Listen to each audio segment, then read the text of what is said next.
Everyone, सो आज की video में हम करने वाले हैं चैप्टर नंबर 1 से एक इम्पोर्टेंट प्रीवियस ईयर क्वेश्चन। तो चलिए स्टार्ट करते हैं। 3 numbers are in the ratio 3:4:5 and there LCM is 1200। So हमें यहाँ पे 3 नंबर्स का रेशियो निकाल कर दे रखा है 3:4:5 एंड हमें उन 3 नंबर्स का एलसीएम भी गिवन है 1200 एंड हमें उन नंबर्स का एचसीएफ फाइंड करना है। सो अब यहीं पर कई बच्चों का डाउट क्या होता है कि जिन 3 नंबर्स का हमें यहाँ पे एलसीएम गिवन है 1200 वो 3 नंबर्स 3, 4 एंड 5 ही हैं। बट ऐसा नहीं है। 3, 4 एंड 5 तो हमें बस उन 3 नंबर्स का रेशियो निकाल कर दे रखा है। जैसे कि फॉर एग्जांपल मैं यहाँ पे 3 नंबर्स लिखूँ अगर 5, 10 एंड 20। सो इन 3 नंबर्स का रेशियो क्या होगा?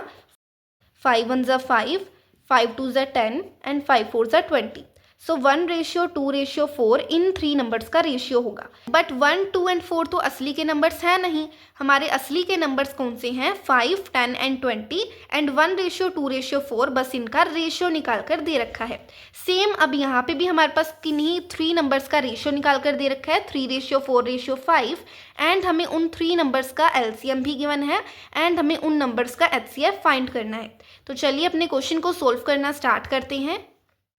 आपको इस चीज़ के बारे में पता होना चाहिए कि जब भी हमें कोई नंबर्स रेशियो में गिवन होते हैं हम उनके साथ कोई भी वेरिएबल लेट कर लेते हैं। जैसे कि यहाँ पे let the 3 numbers be 3x, 4x and 5x। ये हमारे 3 नंबर्स बन गए। मैंने क्या करा? 3, 4 एंड 5 के साथ कोई वेरिएबल लेट कर लिया।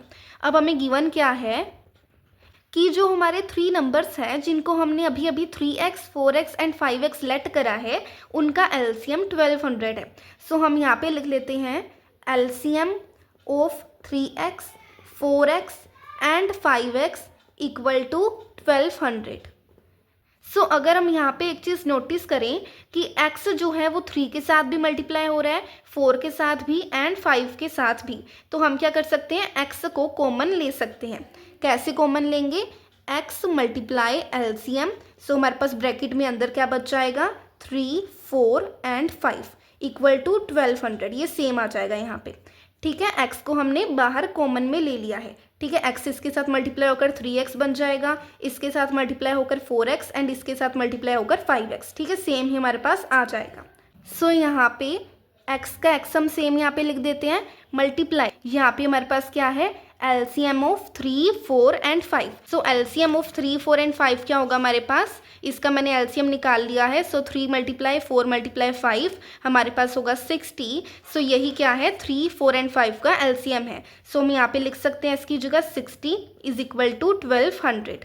ठीक है, x मल्टीप्लाई 60, 60x हो जाएगा इक्वल टू 1200। यहाँ से हमारे पास x की वैल्यू आ जाएगी। हमारे पास x की वैल्यू आ गई है 20 एंड यही 20 हमारा एचसीएफ है। कैसे, मैं आपको करके भी दिखा देती हूँ। तो क्योंकि हमारे पास x की वैल्यू आ गई है हम अपने 3 नंबर्स भी बना सकते हैं। तो यहाँ पे हम लिख देते हैं therefore the numbers are 3x, 4x and 5x। ठीक है, अब हम क्या करेंगे? 3 मल्टीप्लाई x की वैल्यू जो कि है 20 यहाँ पे कर देंगे, 4 मल्टीप्लाई 20 एंड 5 मल्टीप्लाई 20। इन्हें मल्टीप्लाई करके हमारे पास आएगा 60, 80 एंड 100। ठीक है, ये हमारे पास 3 नंबर्स आ गए हैं 60, 80 एंड 100।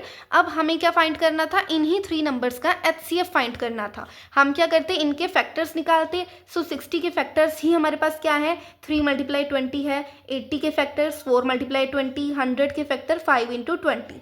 इनमें से एचसीएफ फाइंड करने के लिए हम कॉमन फैक्टर देखते। यहाँ से हमारे पास कॉमन फैक्टर क्या आता? 20 आता। ऐसे ही हमारे पास एचसीएफ क्या आता? 20 आता। एंड यही एचसीएफ हमारे पास x की वैल्यू भी है एंड इसीलिए मैंने आपको पहले ही बता दिया था कि ये जो हमारे पास x की वैल्यू है 20 यही हमारा एचसीएफ है। क्योंकि जब हम 3 नंबर्स को फाइंड करते हम 20 को तीनों नंबर्स के साथ मल्टीप्लाई करते एंड क्योंकि 20 तीनों नंबर के साथ मल्टीप्लाई होता तो उसका मतलब वो 20 ही हमारे पास कॉमन फैक्टर होता एंड वो अगर कॉमन फैक्टर है वही हमारा एचसीएफ हो जाता। ठीक है, ऐसे करके हमने अपनी एचसीएफ निकाल लिया है 3 नंबर्स का। यहाँ पे हम 20 लिख देते हैं। ऐसे करके हमारा ये वाला क्वेश्चन कंप्लीट हो जाता है। Thank you for watching this video guys. अगर आपको इस वीडियो से थोड़ी सी भी मदद मिली हो लाइक, शेयर एंड सब्सक्राइब जरूर कीजिएगा।